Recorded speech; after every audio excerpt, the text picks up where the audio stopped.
And joining us now as we take a look at the market trade action from Tuesday's session. A lot to discuss, headlined by what's going on with the tensions between the U.S. and China over Nancy Pelosi's visit to Taiwan. That and more going on in the trade. Let's say, welcome into Brian Splitt of agmarket.net. Brian, great to catch up with you again, man. How are you? I'm great. It is always good to be here, Jesse.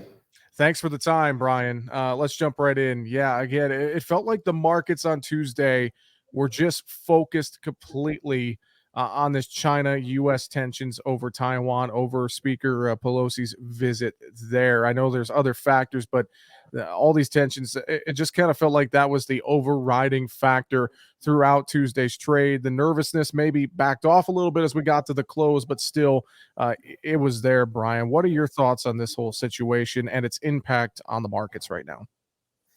Yeah, I mean, there definitely was some trepidation earlier in the session.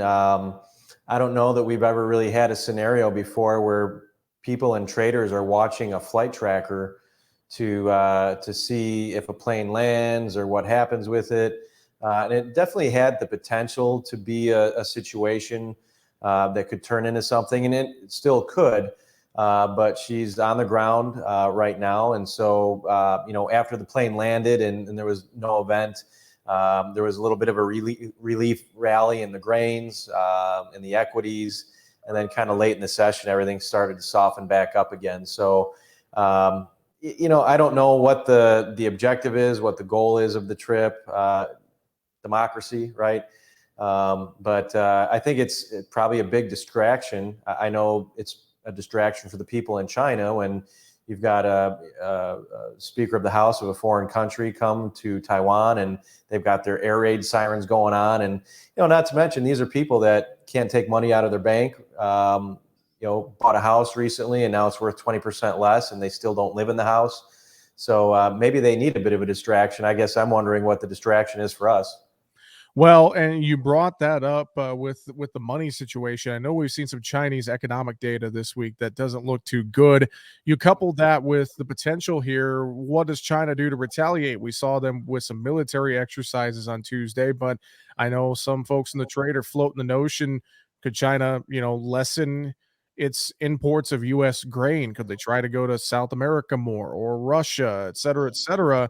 Uh, does that feel like it could be a realistic retaliation that we have to watch for the markets here, Brian? Yeah, I mean, anything's realistic nowadays. If you could think of it, it's possible. We've seen China before during our own trade war reduce imports of U.S. product and increase imports of Brazilian product. We know China's bought an awful lot. So it's hard to always know how much they need versus what they have. Do they get some cushion? Are they tight? But over the last couple of years, they've done an awful lot of purchasing. So maybe they've got enough going on where they can not purchase as aggressively. And then not to mention, we're going to be looking at the South America crop upcoming, and that'll be planted relatively soon. And if Brazil has decent weather, they're going to be, growing 150 million ton soybean crop. And that'll be a record by far. That'll be roughly 25 million tons more than they produced this year because they had the drought. But we'll see an expansion in acres there.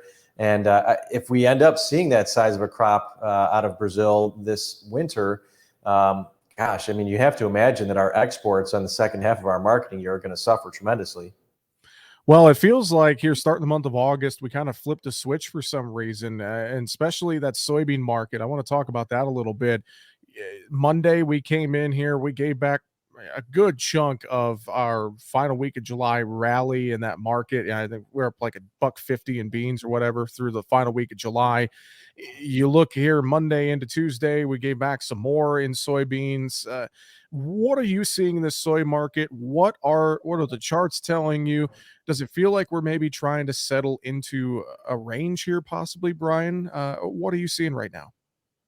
Quite possibly a big trading range. Absolutely. When you think about the low that we had, that we rallied from, that was down at what, 1288 and a half. And then we went and made a high at 1489. So we had about a $2 trading range established in the matter of a week.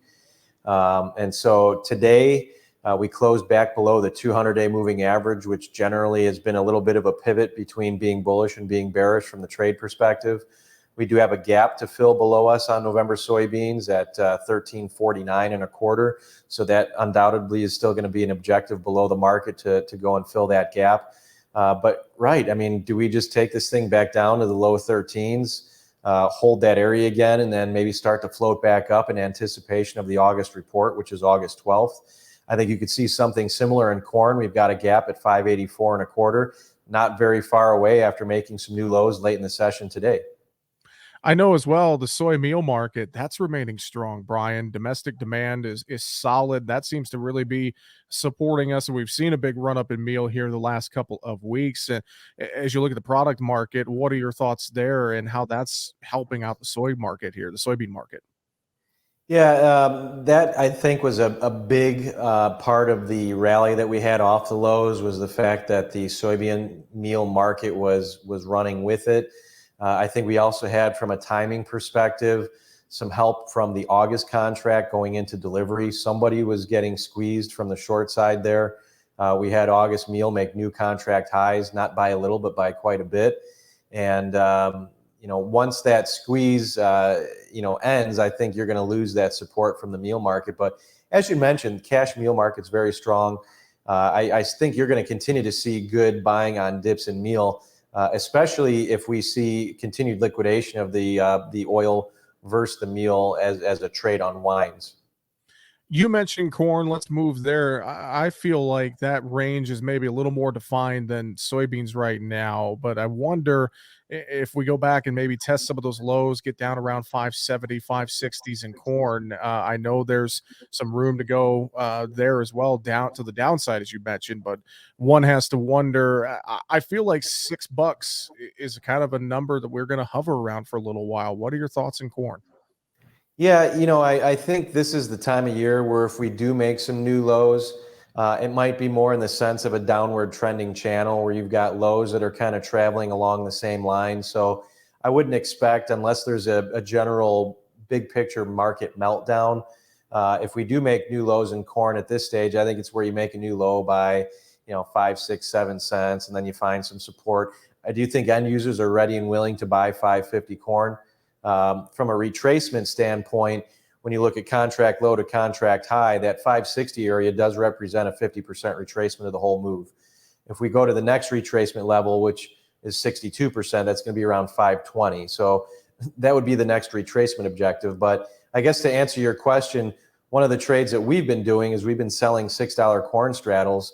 Whenever you get the market to run up and the volatility increases on the corn options, those straddles have been going for over $1. Today they closed around 87, 88 cents. And that's 2 days, 2 sessions after selling them Friday. So that's been a really good trade. And I think, again, by and large, we're probably going to be supported in the low fives, and we're going to see some selling when you see these pops up into that 6 1/4 to 650 range.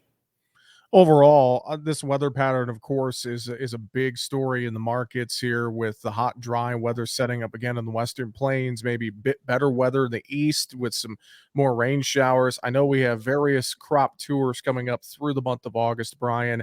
I see pictures on social media from various parts of the country of some crops looking really good, some not looking so good. I mean, as we move forward, we look at weather and we start to wonder what those yields are going to look like for quartered soybeans. I would have to think we might not see it in August, but September and beyond, USDA, I'd have to think some of those numbers have to come down just from what I'm seeing and hearing. What are you seeing and hearing in respect to what this crop is looking like across the country? Right. So the USDA is currently using a record yield in soybeans and a yield that matches the previous record in corn. And, we know that in order to get that corn yield, we had, I believe, 5 states make a record yield that year. So it's tough because it's the haves and the have-nots. I was reading, and I don't know if this is correct or not, but you could lose 12 bushels an acre in Ohio and make that up with 2 bushels in Illinois. So it's the weighting of who produces more. And that's what we're going to be figuring out over the next couple months. Now, what we've been used to in the previous years is the USDA giving us some field survey results as part of the August yield. And that's not happening. They don't do that anymore. So it's just going to be satellite data. And then we'll get into the actual field survey type results in September. So I agree with what you're saying. We're probably going to see the needle move a little bit more in September. And maybe that makes this report in August be a little bit disappointing to bulls, where the USDA might not change the yield as much as what some of the bulls think they should. But we're going to be looking at a lot of these private yield forecasts, and just the range of estimates in yield from some of the low end estimates to upper end estimates tells me the trade really isn't quite sure either. Brian, let's talk the wheat markets as well here a little bit. Fairly rough day on Tuesday in wheat. And, we've lost a lot of that war premium and then some, but the wheat markets as well, kind of doing wheat things. Feel like we're finding a range here. What do you make of everything you're seeing with Chicago, KC, and Minneapolis wheat? Well, I would say that one of the things I'm watching from a chart standpoint in the Chicago wheat is the potential for a head and shoulder bottom. The last two peaks that we have in Chicago wheat look like it could be forming a neckline. I believe this December contract, if that's the one we're going to think about, if that were to come down maybe another dime or so, that would line up nicely for a right shoulder.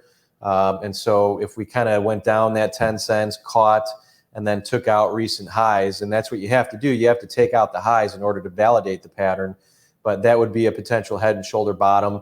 I could see that happening just for a couple of reasons. I mean, typically we should be finding some kind of a harvest low. I think we're seeing some short-term pressure on the idea that Ukraine's getting some product out of the country, but still, when you look at Lloyd's of London and the insurance company that's insuring these vessels, they'll insure the boats leaving the country, but I don't think they have a plan to have new vessels insured to come back to then load up again and then leave again. So now I'm going to be questioning, okay, once all these boats leave and they have the product, will new boats come back in? Will new crews come back in? And what does that look like? And I think that's still up in the air. But one of the other things here, the producer in Ukraine needs to get their wheat to the export channel to get paid. And depending on whether that happens for them or not will dictate whether they have cash flow to plant this next wheat crop that they would be planting later this month into September. So these are all things that are going to be very important over the next several weeks. Couldn't agree more. Let's move to livestock, Brian. Looking at things on Tuesday, I feel like cattle and hogs both kind of got caught up in the China-U.S. tensions amid other factors. But you look at cattle on Tuesday, feeder cattle down a little bit, feedlot country pretty quiet. Anything stand out to you in the cattle markets right now? I think it's almost the opposite. It's almost like nothing stands out, right? I mean, you look at December live cattle futures, and we settled today, I believe, about 5 points less or lower than we had settled on February 2nd. So here we are 6 months later, we're at the same exact price. We really haven't gone anywhere, which if you're an option seller, that's great, right? You've just been collecting time value on live cattle. But I think it's this constant struggle between, okay, we know there was liquidation in the herd. We know numbers have tightened up. The world's concerned about not only the world economy, but also domestically here, recession. We can argue whether we're in a recession or not, because that seems to be pretty in vogue right now. But I think that's the constant struggle of the live cattle market. In the meantime, we're just not really doing anything. We're catching these, go up a couple bucks here, a couple bucks down there, but we're not going anywhere in the big picture. Now, if I'm looking at the feeder cattle chart, something I'm mindful of right now, especially if I have risk to the downside, is if we take out 178 in the September contract, that'll look like a little bit of a head and shoulder top there. So anybody that has some risk to the downside on feeder cattle might look at providing a floor for themselves at that 178 level. I think that would just look negative if we took that out. And otherwise, I just to be honest with you, I haven't really been focusing too much on the livestock because there's been a lot more movement in the grains. And like I said, cattle's been kind of in the same price here for the last 6 months. And I would say as well, hogs too, kind of in the same boat. That August contract's been strong, cash has been strong, cutouts have been strong, but I think hogs just getting caught up in the same kind of trends here as well, especially today with China and assessing that weekend demand as well. If you've seen any thoughts on the hog market there, Brian. Yeah, I think the future demand from China is going to be a concern, and not only hogs, but a lot of different markets. We touched on that earlier in the segment here, just about the weak economic data coming out of China. So you have some commodities that are more China-centric than others, soybeans, lean hogs. And I tend to, group energy into that as well. I mean, energy is important for everybody, but when you have such a powerhouse that has so much usage like China does. So one of the things I'm watching in the energy markets is that potential head and shoulder top in the heating oil. That for us would be a proxy for diesel fuel. There are other countries, obviously, that use that to heat their homes. But what does it mean if heating oil takes out its neckline and breaks another buck? I tend to think that that's going to be a negative signal for commodities in general if that's were to happen. So again, these head and shoulder patterns are not the pattern until they break the neckline, but I think it's something well worth watching. And that neckline on the October heating oil contract is going to be right around that 3.25 area. Brian, great stuff. Any other final thoughts you have for us? I know a lot of volatility remaining out there. Anything else you want to add today? Oh, I love these open-ended questions right at the end, Jesse. Yeah, you know what? It's just the market's been making these big moves. So, if you want to sell it at a certain price or you want to buy it at a certain price, put your order out there. Don't tell your broker or tell somebody to call you when it gets there because you might be in a line of other people. I believe in alarm clock orders. If you want to sell 5 at a price, put 1 there, make your broker call you when it gets filled because he has to. And then you can decide if you want the other 4. And I think that's a good way to go about it if you don't want to have the whole kit and caboodle all at one price. I got to give an open-ended question every now and then to make sure I didn't miss anything, Brian. That's Yeah, what of course. I know if folks need some advice, they can reach you and the team there at agmarket.net very easily by going online, giving you a call. A lot of different ways to get in touch, can't they? Yeah, the general line is 844-4AG-MARKET, so 844-424-6758. My direct line is 815-665-0463. The website is www.agmarket.net, and we have the app, agmarket.app. With that, Brian Splitt from agmarket.net. Always appreciate the time, sir. Thanks so much, and have a good one. We'll talk to you again soon. Thanks, Jesse. Brian Splitt with agmarket.net. That's going to do it for today's Market Talk. Find us, markettalkag.com. I'm Jesse Allen. Have a great afternoon.